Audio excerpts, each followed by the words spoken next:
Mind ज्या ज्या गोष्टींच्या संपर्कात असतं त्याचा त्याच्यावर परिणाम होत असतो. आणि ज्याच्या ज्याच्या संपर्कात याचा अर्थ इंद्रियांचे विषय आणि त्याचे आपल्यावर होणारे परिणाम म्हणजे संस्कार म्हणू आपण त्याला. आणि संस्कारांची मेमरी, आणि मेमरीतून कुठलीही गोष्ट कधी अशी पॉपअप होते, कधी एखादी गोष्ट पॉपअप होते आणि ती मनाला डिस्टर्ब करू शकते. म्हणून आधी आपल्याला ते जे निर्माण होतं मनामध्ये, जे पॉपअप होतं, जे वर येतं मनामध्ये, त्याचं आपल्याला भान आलं पाहिजे, त्याची सती आली पाहिजे. याचा अर्थ आपल्याला की याचा अर्थ असा की आपल्याला कायमच मनाच्या संपर्कात राहता आलं पाहिजे. आपल्याला कायमच मनाच्या संपर्कात आलं पाहिजे, राहता आलं पाहिजे. म्हणजे मन ज्या ज्या गोष्टीमुळे डिस्टर्ब होतं, ज्याचा ज्याचा मनावर परिणाम होतो, त्या सगळ्या गोष्टी आपल्याला सतीला, जागृतीला जाणवणार. म्हणजे सतीला जाणवणार, जागृतीला जाणवणार. आणि जागृतीला ती गोष्ट जाणवली तर जागृतीचं लक्षण असं आहे, किंवा जागृत मनाचं, चित्ताचं लक्षण असं आहे की ते आपोआप मनाला आणि चित्ताला शांत करतो, नॅचरली. आणि म्हणून आपली साधना अशी आहे की आपल्याला खरं 24 आवर किंवा परमनंटली आपल्याला आपल्या संपर्कात राहता आलं पाहिजे. आणि ते जर साध्य झालं आपल्याला, तर आपल्याला कधीही मन डिस्टर्ब झालं की त्याला ती जागृती, ती सती, ते भान नॅचरली शांत करतात. हे ही ही पद्धत, मनाची पद्धत एक, किंवा हा गुणधर्म, सतीचा गुणधर्म, जागृतीचा गुणधर्म आपल्याला आधी लक्षात घेतला पाहिजे की आपण हे सगळं कशासाठी करतो. सती जागृतीचा अभ्यास, भान, अवेअरनेस, अवेकनिंग, ही प्रॅक्टिस आपण कशासाठी करतो, त्याचं आपल्याला थोडस पूर्वज्ञान पाहिजे, माहिती पाहिजे आपल्याला की आपण हे सगळं काय करतो आणि कशासाठी करतो. कारण आपल्या समोर जर उद्देश नसेल, आपल्या समोर जर क्लॅरिटी नसेल, आपण काय करतो हे आपल्याला माहिती नसेल, तर ती गोष्ट आपल्याकडून फार काळ होत नाही. मेकॅनिकली एखादी गोष्ट करणं, कृत्रिमरित्या एखादं टेक्निक फॉलो करणं सोपं असतंय.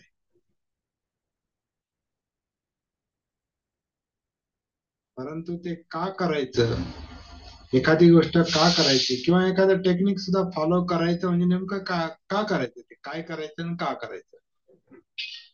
आता याला टेक्निक म्हणायचं असेल तर टेक्निक म्हणा तुम्ही, पण ही गोष्ट टेक्निकल नाही किंवा मेकॅनिकल नाही, ही गोष्ट नॅचरल आहे.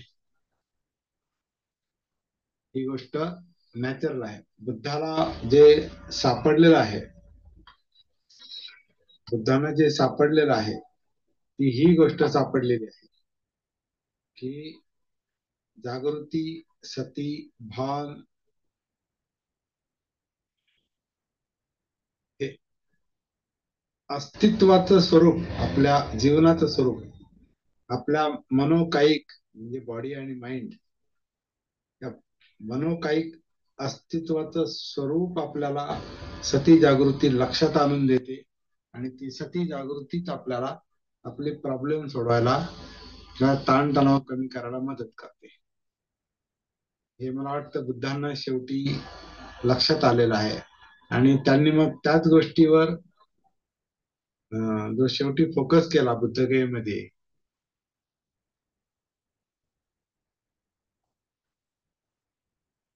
त्यांची जागृतीची पातळी म्हणजे हायेस्ट, म्हणजे अल्टिमेट झाली. म्हणून त्यांना सम्यक संबुद्ध संपूर्ण जागृत म्हटलं जातं. जागृतीचा क्लायमॅक्स त्यांनी गाठला. आणि तो क्लायमॅक्स म्हणजे काय होता, तर या शरीराचं भान, या जिवंत शरीराचं भान, शरीरातल्या जाणीवांचं भान म्हणजे फिलिंग, आता आपण ज्याच्यावर चर्चा करतोय त्या चित्ताचं भान. चित्त, आता थोडा वेळापूर्वी मी सुनील सरांशी बोलत होतो, सुनील साळवे, की मला आता परवा असं जाणवलंय का आतापर्यंत आपण चित्त म्हणजे भावना म्हणतोय. चित्त म्हणजे भावना आहेत, पण त्याही पेक्षा ज्याला चित्त आपण म्हणतो ते चेतवणार आहे. चेतवणार आहे. तर चेतवणाऱ्या भावना आहेत म्हणण्यापेक्षा इच्छा, आकांक्षा, तृष्णा या चेतवतात माणसाला. इच्छा, आकांक्षा ह्याच जास्त आपल्यालाही जाणवतात. म्हणजे आपण भावना आपल्याला समजतात समजत नाही ही वेगळी गोष्ट आहे, समजतील किंवा समजणार नाही, पण इच्छा समजतात. आणि आपण म्हणजे जसं आपण म्हणतो की मी विचार करतो, हे आपण सहज बोलतो. तसं माझ्या मनात अशी इच्छा निर्माण झाली, हे आपण सहज बोलतो. तर ती इच्छा, आकांक्षा आणि त्याच त्याच्यामधला अतिरेक म्हणजे तृष्णा. हे पाहिजे ते नको, असं पाहिजे तसं नको, त्यातला अतिरेक म्हणजे तृष्णा. म्हणजे चित्त म्हणजे तृष्णा आहे, इच्छा, आकांक्षा आहे. तर हे आपण थोडस आता सुधारणा करून घेणार आहोत आपल्या याच्यामध्ये. तर हे सतीला जाणवतं. सती साधनेचाच परिणाम आहे. तर आपल्याला नवीन नवीन गोष्टी सापडत जातील, प्रत्येकाला वेगवेगळ्या गोष्टी सापडतील. म्हणजे काही साचा जो आहे तो एक सारखा राहणार. म्हणजे आता शरीर मला पण आहे, तुम्हाला पण, प्रत्येकाला आहे. म्हणजे शरीर जरी वेगवेगळं असलं आपलं, पण शरीर नावाची जी गोष्ट आहे, जे अस्तित्व आहे, ते सगळ्यांचं एकसारखंच आहे. आपण सर्वजण जिवंत आहोत, हे साम्य आहे. आपल्या सर्वांमध्ये जाणीव आहेत, फिलिंग आहेत, काहीतरी वाटतं, काहीतरी जाणवतं, हे साम्य आहे. हे एक सारखी गोष्ट आहे. काय जाणवतं ही वेगळी गोष्ट आहे, पण जाणवणं हे समान आहे. आपल्यामध्ये इच्छा, आकांक्षा, तृष्णा आहेत, ह्या एकसारख्या आहेत. त्याचं स्वरूप वेगवेगळं असू शकतं, त्याचं कारण वेगळं असू शकतं, कारण प्रत्येकाची लाईफस्टाईल, जीवनशैली वेगवेगळी आहे. प्रत्येकाचे संस्कार वेगवेगळे आहेत. त्याच्यामुळे प्रत्येकाचं इच्छा, आकांक्षा, तृष्णा म्हणजे चित्त वेगळं असू शकतं. पण चित्त नावाची गोष्ट जी आहे ते तुमच्या माझ्यामध्ये सगळ्यांमध्ये एकसारखी आहे. प्रत्येकाकडं मेंदू आहे, ब्रेन आहे. ब्रेन हे समान गोष्ट आहे. आता माणसांमध्येच नाही, ते इतर प्राण्यांमध्ये पण आहे. आणि असं म्हणतात काही प्राणी विचार पण करत असतील.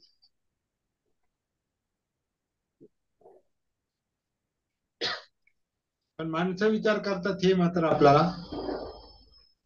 दिसतं, जाणवतं आपल्या सकट. आता ते चांगला विचार करतात की वाईट विचार करतात ही वेगळी गोष्ट आहे, पण विचार ही समान गोष्ट आहे. म्हणजे मेंदू, विचार, ज्याला खरं मनोधम्म म्हटलेलं आहे, थिंकिंग प्रोसेस, माइंड, मन आणि मनातले विचार, ही गोष्ट सगळ्यांमध्ये एकसारखी आहे. पण मन काय विचार करतं हे ज्याच्या त्याच्या संस्कारावर अवलंबून आहे. हे ज्याच्या त्याच्या त्याचं काय म्हणतात मनाचं वळण जे आहे त्याचा त्याचा जो स्वभाव आहे हॅबिट आहे त्याच्यावर अवलंबून आहे आणि हे सगळं त्या संस्कारावर अवलंबून आहे. आपण काय आपला विषय काय चाललाय की आपल्यामध्ये या सगळ्या गोष्टी समान आहेत. त्याचं स्वरूप वेगवेगळं आहे परंतु मूळतः काया वेदना चित्त मनोधम्म म्हणजे विचार प्रक्रिया प्रेम हे सगळ्यांमध्ये एक सारखं आहे पण त्याचं स्वरूप वेगवेगळं आहे. जसं माणूस जगामध्ये माणूस एक सारखाच आहे. माणूस नावाचा प्राणी जो आहे तो एक सारखाच आहे. त्याला डोका नावाचा प्रकार आहे, त्याला इंद्रिय आहे, त्याला बाकीची काया आहे, त्याला हात आहेत, पाय आहे. माणूस बोलतो. मुकी माणसं असतील ती गोष्ट वेगळी परंतु त्यांच्यात बोलण्याची क्षमता असते. अपवाद सोडला तर सगळी माणसं बोलतात. सगळ्यांची काया एकसारखी आहे, सगळ्यांचे अवयव एकसारखे आहेत.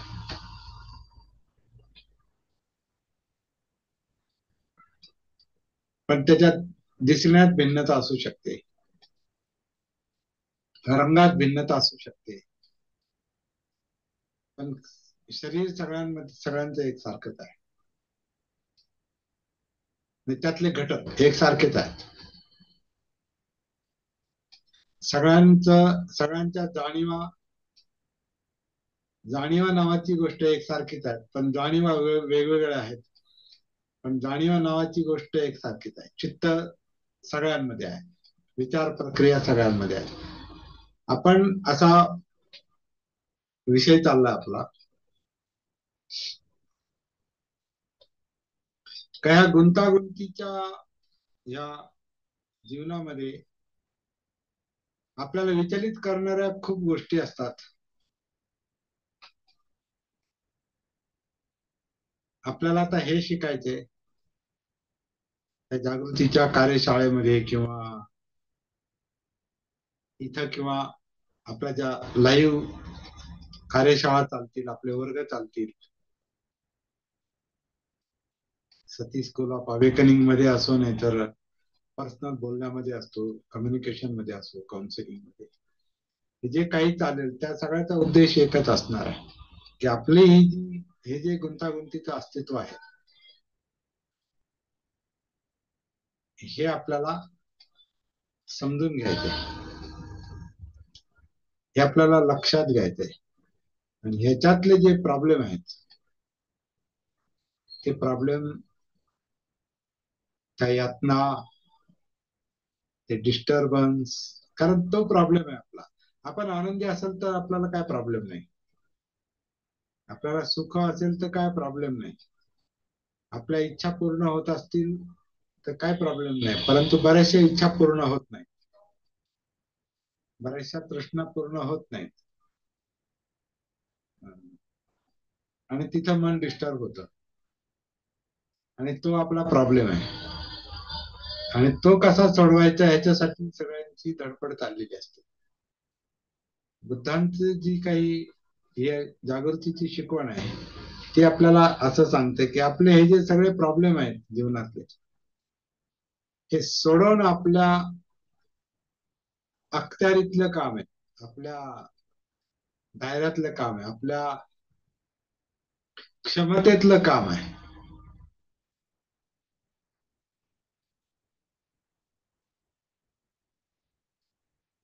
अशक्य नाही ते, पॉसिबिलिटी आहे, पॉसिबल आहे ते. परंतु आपल्या क्षमतेचं जरी काम असलं तरी ती क्षमता निर्माण करावी लागते.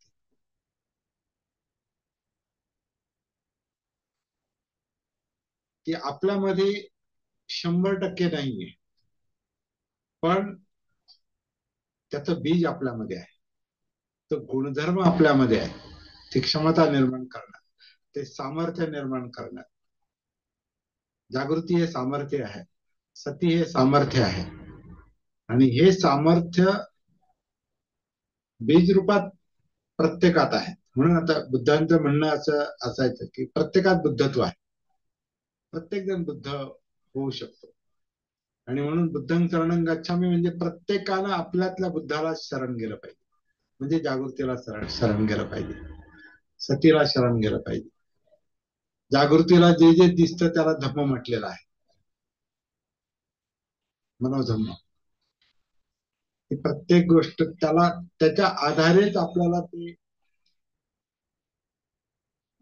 ते बुद्ध सापडतात आपल्यातले. पण असं म्हटलेलं यो धम्मं पश्यति सो मग पश्यति, बुद्धांनी असं म्हटलेलं आहे की यो धम्मं पश्यति सो मग पश्यति, जो धम्म पाहतो, ज्याला धम्म दिसतात, जाणवतात, समजतात, धम्माचा ज्याला बोध होतो, म्हणजे अस्तित्वाचा, म्हणजे मनोधम्माचा, त्या जीवनाचा, म्हणजे काया वेदना चित्त आणि मनो माइंड, मन, मनोधम्म, या सगळ्याचा ज्याला बोध होतो, तो बोध म्हणजेच बुद्ध आहे, बोधी. त्याच्यामुळे बुद्धं शरणं गच्छामी म्हणजे ह्या जागृतीला शरण आहे, शरण जाणं आहे. या जागृतीला जे जे दिसतं जीवनातलं, आतलं आणि बाहेरचं, आपण हे पाहिलं, आतलं आणि बाहेरचं, म्हणजे व्यक्तिगत जीवन आणि बाहेरचं जीवन, ज्याला व्यावहारिक जीवन म्हणतात. म्हणजे आपण आणि जग ह्या वेगळ्या गोष्टी नाही आहेत, त्या इंटरकनेक्टेड आहेत. जगामुळं आपण आहोत, कारण काहीतरी आहे म्हणून आपलं अस्तित्व निर्माण झालं, उदयाला आलं आणि वाढतं. म्हणजे काहीतरी आहे म्हणून काहीतरी होतंय, प्रत्यक्ष समुत्पाद. तर हे सगळं आपल्याला सती जागृतीमुळे लक्षात येतं, हळूहळू क्रमशः उतरल्यानंतर. तर इथं मीटिंग मध्ये आपण आल्यानंतर, किंवा आपलं जेव्हा आपण व्यक्तिगत पातळीवर पण, अगदी म्हणजे मीटिंग मध्ये आल्यावर किंवा आपण वर्गात बसल्यावर वगैरेच आपल्याला हे काम करायचं असं नाही. हे 24 आवर, 24/7 ज्याला म्हणतात, म्हणजे सतत, निरंतर, अखंडितपणे हे सती जागृतीचं काम आपल्याला चालू ठेवायचे. आणि त्याच्यासाठी आधी कायेमध्ये उतरायचे, आणि कायेमध्ये उतरण्यासाठी आपल्याला सर्वसाधारणपणे श्वासाचा उपयोग होतो.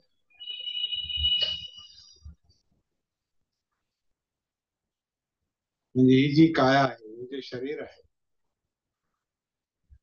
हे आतून आतमध्ये श्वास घेत, श्वास सोडत, त्या निमित्तानं आपण कायाच्या संपर्कात येतो. तेच फक्त कसं करायचं हे आपण अनुभवातूनच शिकणार आहोत. आता त्याबद्दल अनेक, त्याला लोक ध्यानामध्ये बसवतात किंवा आणि इतर पद्धतीनं पाहतात. आपण आनापान सती म्हणजे श्वासाची जागृती, श्वासाचं भान अशा अर्थानं पाहतो. आणि श्वासाचं भान म्हणजे काया जी श्वास आत घेते, बाहेर सोडते, आतमध्ये, आतून आत श्वास घेतला जातो, ती जी काही श्वसन क्रिया आहे, म्हणजे आनापान म्हणजे श्वसन क्रिया जी काया करते. म्हणजे मी कधी कधी म्हणतो, काया आन करते, काया अपान करते. शरीर आन करतं, शरीर अपान करतं. तर ते शरीर जे काही हे अनापानचं काम करतं, नॅचरली, नैसर्गिकपणे जन्मापासून ते चालत आलेलं आहे, मरेपर्यंत चालू राहील. हे जे नैसर्गिक काम चाललेलं आहे श्वासाच्या पातळीवरच, तोच आनापान सतीचा विषय आहे. की या क्षणी, वर्तमानामध्ये, आत्ता, ह्या मोमेंटला श्वासाच्या पातळीवर काय चाललंय,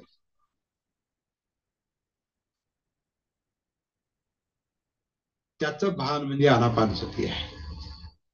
त्याची जागृती म्हणजे आनापानसती आहे.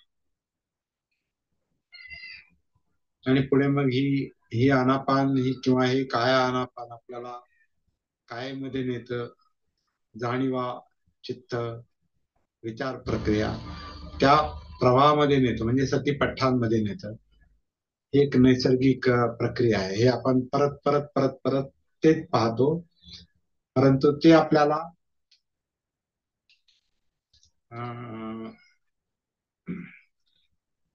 100% समजेपर्यंत तेच तेच तेच तेच करावं लागतं. त्याला साधनं म्हणतात. साधनेचा अर्थच प्रॅक्टिस आहे. Repeating the same thing again and again. जोपर्यंत ते मिळत नाही, एफर्ट्स जे असतात, प्रयत्न जे असतात, जोपर्यंत आपल्याला आपला हेतू साध्य होत नाही तोपर्यंत आपल्याला ते करत राहावं लागतं. तर हे आपल्याला शिकायचंय. मला वाटतं प्राथमिक पातळीवरच एवढाच विश्लेषण पुरेसं आहे.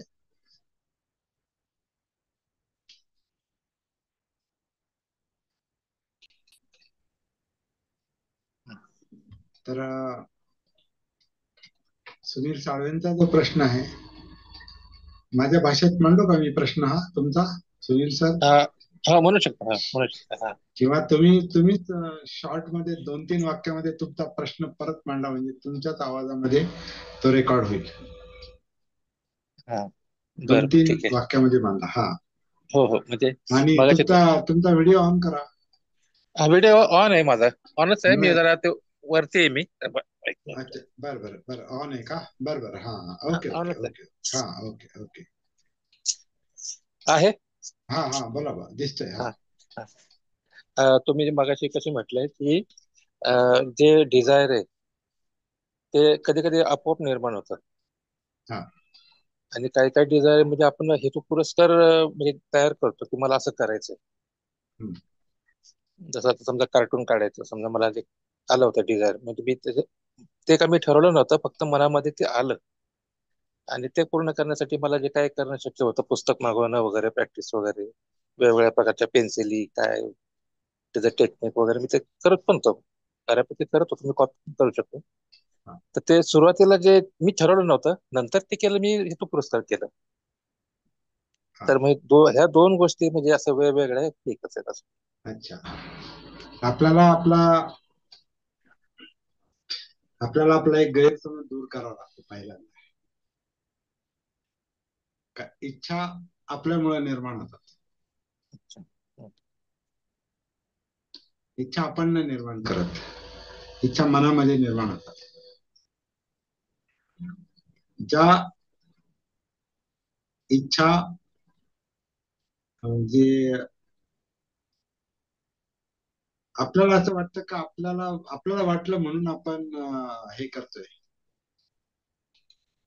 जसं आता तुमचं कार्टूनचं आहे, मला वाटतं कार्टून काढावं, शिकावं, मला वाटतं, आणि म्हणून मी कार्टून शिकतो असं आपल्याला वाटतं. पण कार्टून काढायची इच्छा का निर्माण झाली? Where is that desire?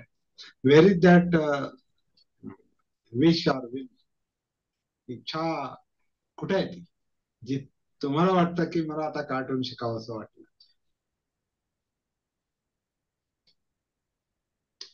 तर ही जी शांतता आहे, ही जी स्तब्धता आहे, ही आपल्याला मनाशी कनेक्ट करते. जिथं आपल्याला उत्तर देता येत नाही त्याचं उत्तर अनकॉन्शियस मनामध्ये, अजागृत मनामध्ये असतं. कारण तिथं ते काहीतरी संस्कार आहेत, ते कसे आले, कुठून आले, तुमचं शोधायचं काम आहे. ते दुसऱ्याला नाही समजणार, ते तुम्हाला समजणार आहे. तर तुम्हाला ते शोधावं लागेल की जे मला करावंसं वाटतं ते ऍक्च्युअली मला नाही करावंसं वाटत, ते माझ्या मनाला करावंसं वाटतं.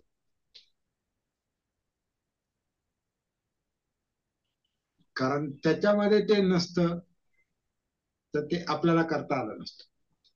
त्याला ड्रायव्हिंग फोर्स म्हणता येईल. Mind is the driving force, drive आहे तो. माइंड इज ड्राईव्ह आहे ना, आपल्या कॉम्प्युटरमध्ये ड्राईव्ह असतात ना, तर त्या ड्राईव्ह मध्ये जे काही आहे ते ड्राईव्ह त्या ड्राईव्हला धरून आपण काम करतो. ते ड्राईव्ह जर सपोर्ट करत नसेल तर ते कॉम्प्युटर वर्क करत नाही. So that drive is mind. मन मन हे मन हेच केंद्रबिंदू आहे. आता हे मन काय आहे हाच शोधाचा मुद्दा आहे. मन हेच केंद्रबिंदू आहे. मन त्याला त्याचं चित्त हे एक काम आहे. त्याच्यातच डिझायर्स आहेत म्हणजे चित्त आहे. तर ते काय आहे हेच शोधायचं काम आहे. आपल्याला जे वाटतं तसंच ते असतं असं नाही. तुम्हाला जे कार्टून शिकायची इच्छा झाली आणि ते तुम्ही काही दिवस केलं, ती इच्छा बंद का झाली? ते बंद का केलं? कारण मनात असं काहीतरी आलेलं नाही आहे की नाही नाही आता का हे काय पुढे जाता येणार नाही आणि हे काय आपल्याला जमणार नाही. नाही आता तसं नाही सर. हा ओके. माझे टार्गेट बदलत गेले. आता जे टार्गेट आहे ना त्या टार्गेट पुढे आता या गोष्टी मला तर गौण वाटतात. हा आता टार्गेट बदललं म्हणजे तुमच्या मनामध्ये जे वेगवेगळे विषय होते त्या विषयांमध्ये एक म्हणजे मनाला समज आल्यामुळे जागृतीमुळे तुम्हाला कशाला प्रायोरिटी द्यायची हे लक्षात आलंय. म्हणून तुम्ही जे अनावश्यक वाटतं ते सोडून आपण सगळेजण जे अनावश्यक वाटतं ते आपोआप सोडलं जातं आणि जे आवश्यक आहे त्याच्यावर आपला माइंड टिकून राहतं, फोकस करतं. बरोबर. तर हा जो परिणाम आहे हा सती जागृतीचा परिणाम आहे. अनेक अनावश्यक गोष्टी आपण सोडून देतो. त्याला धम्मविचय म्हटलेला आहे.